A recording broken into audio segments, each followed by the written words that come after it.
କଥାରେ ଅଛି ଉଦର ପୁରିଲେ ସୁଦର ବୁଦ୍ଧି।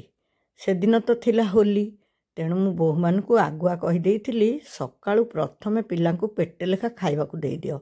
ଦିନ ଯାକ ଉତ୍ପାତ ହେବେ, ପେଟ ପୁରି ନଥିଲେ ଦେହ ଖରାପ ହେଇଯିବ।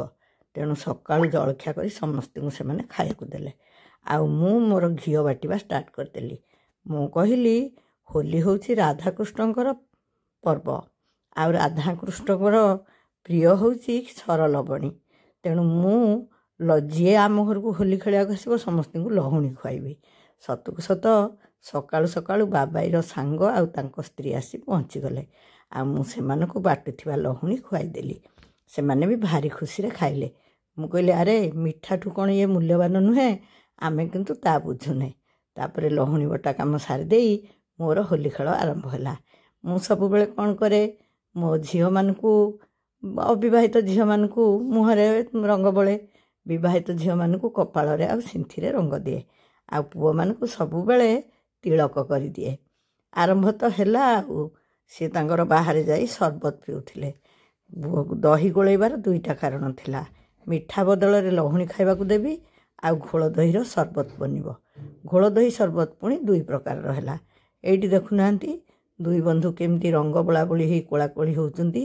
ଏ ସ୍ମୃତି ବର୍ଷ ଯାକରେ ତାଜା ହେଇ ରହିବ। ଆଉ ଏ ଖୁସି ବର୍ଷରେ କ'ଣ ଆଉ କେଉଁ ଦିନ ମିଳିବ? ଖାଲି କ'ଣ ସାଙ୍ଗ ସାଙ୍ଗ ବୋଳାବୋଳି ହେଉଥିଲେ?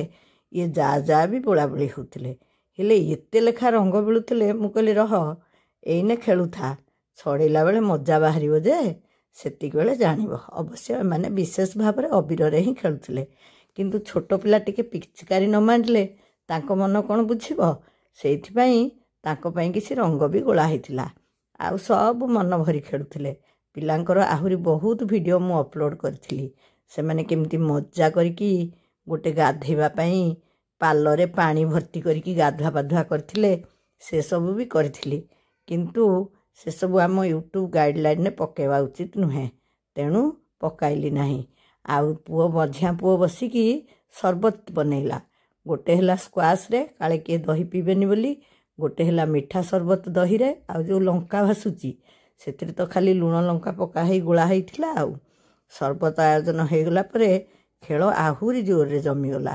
ଖେଳିବା ବେଳେ ଟିକେ ଟିକେ ସରବତ ନ ପିଇଲେ କେମିତି ହେବ? ଖରା ପ୍ରବଳ ହେଉଛି ନା, ଖରା ଦାଉରୁ ପୁଣି ତ ନିଜକୁ ରକ୍ଷା କରିବାକୁ ପଡ଼ିବ। ତାପରେ ପିଲାମାନେ ସବୁ ହୋଲି ଖେଳି ଖେଳି ଥକିକି ଅଗଣାକୁ ଆସିଲେ, ଆଉ ସରବତ ପିଆ ଚାଲିଲା। ମୁଁ କହିଲି ଯାହା ହଉ, ଭଲ ଦିନରେ ଆଜି ଦହି ବାଟିଥିଲି, ଟୋପାଏ ଦହି ବଳିଲାନି। ସମସ୍ତେ ଖରାରେ ବୁଲି ବୁଲି ଆନନ୍ଦରେ ଦହି ସରବତ ପିଇଲେ। ଆଉ ପିଲାମାନଙ୍କ ମଜା କହିଲେ ନ ସରେ। ମୁଁ କିନ୍ତୁ ତାଙ୍କର ଏସବୁ ରୂପରେ କାହାରିକୁ ଚିହ୍ନି ପାରୁନଥିଲି। ଯାହାକୁ ଦେଖିଲେ ଟିକେ ହସି ଦେଇକି ରଙ୍ଗ ମାରି ଦେଉଥିଲି, କାହିଁକିନା ମୁହଁ ଚିହ୍ନିବା ମୋ ପକ୍ଷରେ ସମ୍ଭବ ନଥିଲା। ଆପଣମାନେ କେତେ ହୋଲି ଖେଳିଥିଲେ? ଆପଣଙ୍କ ମୁହଁ ଚିହ୍ନି ହେଉଥିଲା କି ନାହିଁ? ଆଉ ପରଦିନ ମୁହଁ ନାଲି ନାଲି ଦେଖାଉଥିଲା ନା ପୁରା ଛାଡ଼ି ଯାଇଛି? ମୋତେ ସବୁ କଥା କହିବେ। ମୋର ତ କି ବୁଲିବା ପାଳି ପଡ଼ିଛି କେଜାଣି। ମୁଁ ଗୋଟାଏ ଦିନ ଘରେ ଶାନ୍ତିରେ ରହିପାରୁନି। ହୋଲି ବାସି ଦିନ ପୁଣି କୁଆଡ଼େ ଯାଇଥିଲି, କ'ଣ କରିଥିଲି ସେସବୁ ଆପଣମାନଙ୍କୁ କହିବି। ସମୟ ନ ହେବାରୁ ଭିଡ଼ିଓ ପକାଇବା ଡେରି ହେଇଯାଉଛି। ନହେଲେ କ'ଣ ହୋଲି ଭିଡ଼ିଓ ଆଜି ପକାଇଥାନ୍ତି?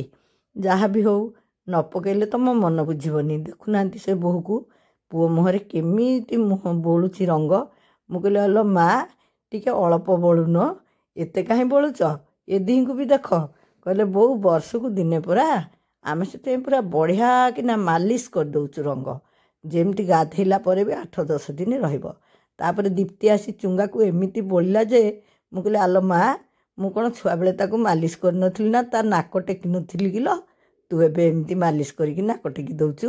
ଗୋଟେ ହସରୋଳ ଜମିଲା। ଏମିତି ସବୁ ନିଜ ନିଜ ଭିତରେ ବୋଳାବୋଳି ହେଲେ। ଯିଏ ଆସିଲା ତାକୁ ବି ରଙ୍ଗ ବୋଳିଲେ। ରଙ୍ଗର ପର୍ବଟା ସତରେ ନିଆରା, ଭାରି ଖୁସି ଲାଗେ। ବେଶ ମଜାର କାମ ଇଏ। ଆଉ ମୋ ନାତିମାନଙ୍କ ସାଙ୍ଗେ ତ ମୁଁ ବେଶ ହୋଲି ଖେଳୁଥିଲି। ଆଉ ଯେଉଁମାନେ ଗାଁର ବି ମୋର ସମ୍ପର୍କୀୟ ଭାବେ ଆସୁଥିଲେ ସେମାନଙ୍କୁ ବି ରଙ୍ଗ ବୋଳି ଦେଉଥିଲି। ଏମିତି ହେଇ ହେଇ 12ଟା ପରେ ହେଇଗଲା। ଆମ ବାବୁ ସାଆନ୍ତେ କୁଆଡ଼େ ଯାଇଥିଲେ କେଜାଣି, ତାଙ୍କ ଦର୍ଶନ ନଥିଲା। ଗୁରୁଜନଙ୍କୁ କ'ଣ କିଏ ରଙ୍ଗ ବୋଳିବାକୁ ସାହସ କରେ? ସେ ଭଲ ଚିକଣ ଚାକଣ ହେଇ ଆସୁଥିଲେ, ତାଙ୍କ ମୁହଁରେ କିଛି ଲାଗିନଥିଲା। ମୁଁ ତାଙ୍କୁ ଯେମିତି ଟିକେ ରଙ୍ଗ ବୋଳିଦେଲି, ତାଙ୍କର ବୋଧେ ମନେ ପଡ଼ିଗଲା ହୋଲି। ସେ ବି ମୋତେ ଟିକେ ରଙ୍ଗ ବୋଳିଦେଲେ। ଜାଙ୍ଗୁକୁ ରଙ୍ଗ ଦେଇନଥିଲି ବୋଲି ମୁଁ ଆଉ ଚୁଙ୍ଗା ବାବାଇଙ୍କୁ ବି ରଙ୍ଗ ଦେଇନଥିଲି। ଜାଙ୍ଗୁ ମୁଣ୍ଡରେ ଗୋଟିଏ ତିଳକ କରିଦେଲା ପରେ ଚୁଙ୍ଗା ଆଉ ବାବାଇକୁ ବି ରଙ୍ଗ ଦେଲି।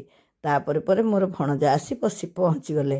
ତାଙ୍କୁ ଟିକେ ରଙ୍ଗ ମାରିଦେଲା ବେଳକୁ ପିଲେ ବଳକା ରଙ୍ଗ ଆଣି ଘରେ ବୋଳୁଥିଲେ। ସେମାନଙ୍କୁ ଧମକା ଚମକା କରିଲି।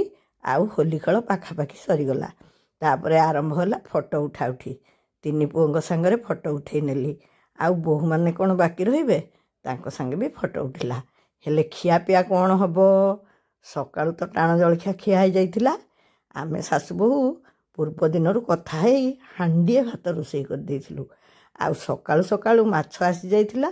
ସେମାନେ ବି ତାକୁ ଭଜାଭଜି କରିଦେଇଥିଲେ। ଚିଙ୍ଗୁଡ଼ି ଆଉ ମାଛ ଭଜା ହେଇଥିଲା, ଜହ୍ନି ଭଜା ହେଇଥିଲା, ଆଉ ଆଳୁ ସିଝା ହେଇଥିଲା। ଆଉ ବେଶୀ ପାଗ ଯୋଗର ଆୟୋଜନ ହେଇନଥିଲା। ଏତେ କ୍ଲାନ୍ତିରେ କିଏ ଆଉ ଏତେ ରଙ୍ଗ କରିବ? ଦହି ଟୋପେ ପକେଇ ପଖାଳ ମାଛ ଭଜା ହିଁ ଯଥେଷ୍ଟ ଭଳିଆ ମନେ ହେଲା। ସେଇଥିପାଇଁ ସେଇଆକୁ ହିଁ ଖାଇବାକୁ ଆୟୋଜନ କରିଦେଇ ଗାଧୁଆ କାର୍ଯ୍ୟକ୍ରମ ଚାଲିଲା।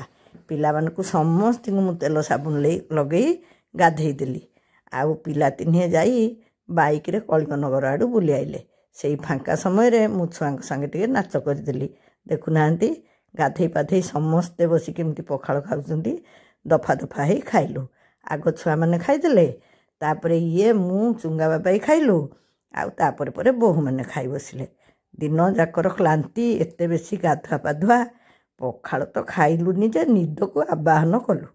ଖାଇ ପିଇ ସାରି ସମସ୍ତେ ଯିଏ ଯୁଆଡ଼େ ନିଘୋଡ଼ ନିଦରେ ଶୋଇଲୁ। ଉଠିଲା ପରେ ବୋହୂମାନେ ବହୁତ କିନା କାଢ଼ା କରିଦେଲେ। କାହିଁକିନା ସମସ୍ତଙ୍କୁ ଥଣ୍ଡା ହେବାର ସମ୍ଭାବନା ଥିଲା। 4ଟା ବେଳେ ସମସ୍ତେ ବସି କାଢ଼ା ପିଇଲେ। ଆଉ ହୋଲି ବିଷୟରେ ଆଲୋଚନା କଲେ। ଆମ ହୋଲି ଆପଣମାନଙ୍କୁ କେମିତି ଲାଗିଲା? ଆପଣମାନେ କିଏ କେମିତି ହୋଲି ପାଳିଛନ୍ତି ମୋତେ ଜଣେଇବେ। ଦେଖୁନାହାନ୍ତି, ମୁଁ ବି ବସିକି ପଖାଳ ଗେଫୁଛି। ମୋ ପରେ ପରେ ତ ବୋହୂମାନଙ୍କ ପାଳି ଆଉ। ଏକାବେଳେ ବସି ହୁଏନି ଛୁଆଙ୍କ ଯୋଗୁଁ। କିନ୍ତୁ ଆମେ ଏ ଭିତରେ ଗୋଟେ ମସ୍ତ ପଖାଳ ଆୟୋଜନ କରିବୁ। ଆଉ ଆପଣମାନଙ୍କୁ ଦେଖୁନାହାନ୍ତି, ଛୁଆ ସବୁ କାଢ଼ା ପିଉଛନ୍ତି। ହଉ, ମତାମତ ଅପେକ୍ଷାରେ